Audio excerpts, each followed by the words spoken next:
फिर वो माया के मलिन आचरणों में उतर जाता है। वो संत द्रोह, भगवत द्रोह उसके हृदय में अपना स्थान बना लेता है। फिर जन्म जन्मांतर, युग युगांतर कब अवसर आएगा भगवत मार्ग में चलने का। विपक्ष बहुत जोरदार है। आप क्या समझते हो? आप भगवान के अंश हो, ये भूल चुके हो, लेकिन वो नहीं भूली, वो भगवान की शक्ति है।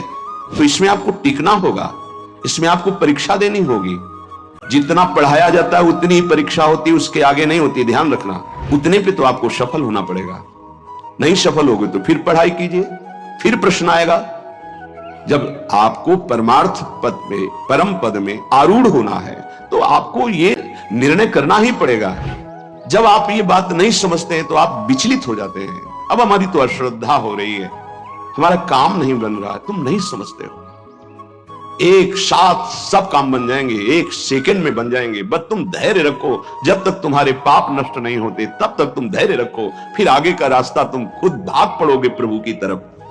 अभी ये पाप तुम्हारे अंदर संशय, विपरीत भावना, ये सब पैदा कर रहे हैं। तुम धैर्य पूर्वक चलो, खूब सत्संग सुनो, नाम जप करो, फिर आप देखना ये नाम, ये धाम, ये रूप, ये लीला कैसे परमानंद की बाढ़ आपके हृदय में लाती है।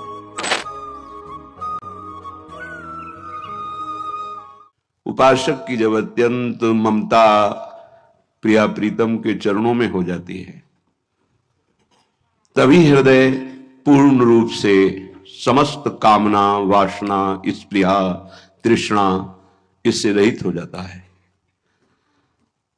जब तक प्रेम जल से हृदय नहीं धोया जाता तब तक मलिनता का अंश बड़ी बड़ी साधना करने पर भी बना रहता है।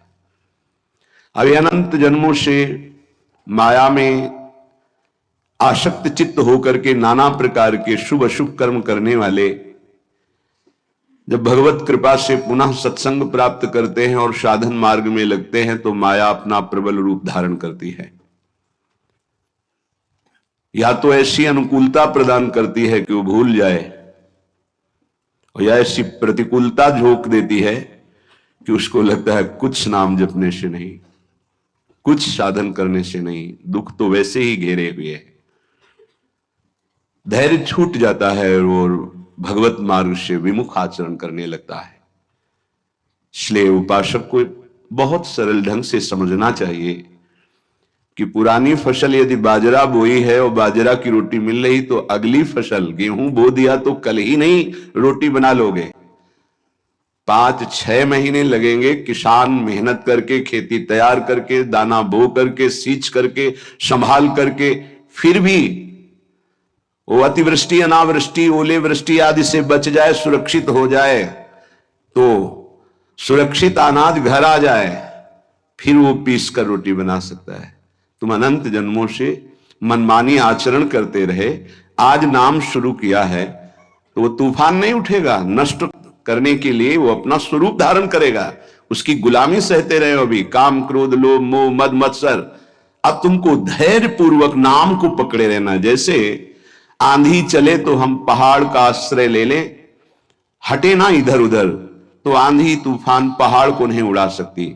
ऐसे ही श्री भगवान कह रहे मामेव ए प्रपद्यन्ते माया में ताम तरन्ति। माया का तूफान आएगा पर तुम मेरे चरणों को पकड़े रहना, छोड़ना नहीं। पर ये जिनका मलिन हृदय है ना, वो सोचते हैं 4 दिन नाम जप करेंगे सारे दुख मिट जाएंगे। हाँ, पक्का मिट जाएंगे, जड़ से मिट जाएंगे। पर धैर्य पूर्वक जीवन को आगे बढ़ाओ। भगवत विमुख होने से तुम्हारा अमंगल ही अमंगल है, भगवत सन्मुख होने पर मंगल ही मंगल है। थोड़ा धैर्य धारण करो, तुम्हारी ये फसल तैयार हो जाए, फिर देखना आनंदित हो जाओगे। पर ये कुसंग मन का और तन का, ये दोनों परमार्थ में टिकने नहीं देते। जहां ऐसे मित्र जन मिले जो गलत आचरण करने वाले होते हैं, वो पूछते हैं तुमने शराब छोड़ दिया, मांस छोड़ दिया, तुम नाम जप करने लगे, कुछ लाभ हुआ? अरे कुछ नहीं होने वाला, तुम देख लो करके। उसके दिमाग में माया तो आक्रमण किए ही है।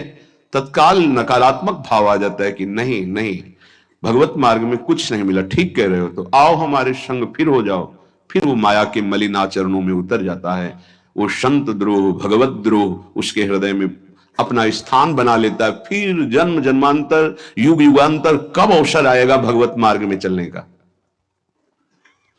इसलिए जिनको सत्संग मिला है, जिनको नाम जपने का सौभाग्य मिला है, उनको बहुत धैर्यवान होना पड़ेगा। इसको ऐसे पकड़ना होगा कि जैसे हम बहुत बीमार हैं और इस औषधि के सिवा हमारा कोई रास्ता नहीं बचने का, अब हम कोई औषधि खानी ही है। जहां सुनाम भवभेषज हरनि घोर त्रिशूल, तीनों तापों का नाश करने की सामर्थ्य